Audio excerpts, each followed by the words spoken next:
Nimbus Mining LLC. Derrière ce nom, on retrouve les mêmes figures que dans d'autres projets.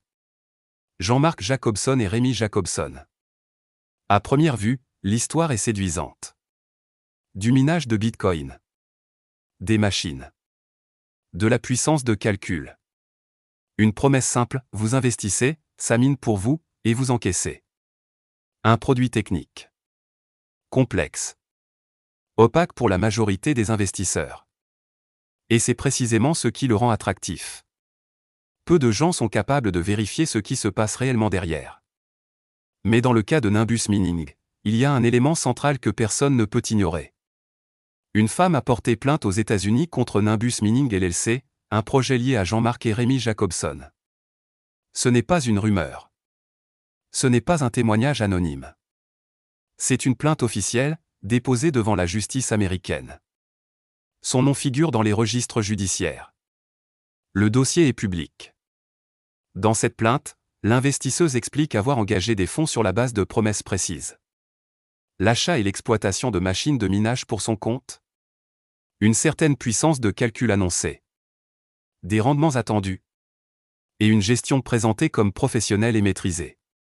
Mais très vite, un problème majeur apparaît. Elle affirme ne jamais avoir pu vérifier la réalité opérationnelle de ce qui lui avait été vendu. Pas de localisation claire des machines. Pas de preuves indépendantes de leur fonctionnement réel. Pas de données vérifiables sur la puissance de calcul. Pas de transparence suffisante sur les coûts, les performances ou la gestion quotidienne. Autrement dit, elle devait faire confiance. Sans moyen de contrôle. Face à cette situation, elle décide de saisir la justice. Et c'est là que le point devient fondamental. La plainte n'a pas été rejetée.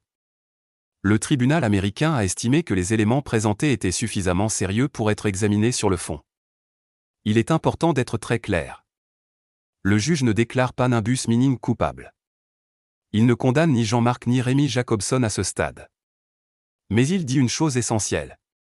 Les faits allégués sont assez étayés pour justifier une instruction. Ce n'est donc pas un dossier fantaisiste. Ce n'est pas une procédure balayée d'un revers de main. C'est un dossier que la justice considère comme crédible. Et ce que décrit cette plainte ne concerne pas un krach du Bitcoin. Ni une simple fluctuation de marché. Ni un problème technique ponctuel. Elle décrit un manque de transparence structurelle autour d'un produit complexe. Vendu à des investisseurs incapables de vérifier par eux-mêmes ce qui se passe réellement. Quand on lit ce dossier aujourd'hui, quelque chose frappe immédiatement. Pas seulement le contenu, mais la ressemblance troublante avec d'autres projets liés aux mêmes dirigeants. Toujours les mêmes ingrédients. Une promesse technologique difficile à auditer. Une communication rassurante. Des investisseurs dépendant de la parole du gestionnaire. Et, quand les questions deviennent trop précises, la justice qui finit par intervenir. Encore une fois, il faut être clair. Je ne parle pas ici de fraude avérée. Je parle d'un précédent judiciaire documenté, impliquant une société liée à Jean-Marc et Rémi Jacobson. Un précédent qui montre que bien avant Réalité, des problèmes de transparence avaient déjà été portés devant les tribunaux.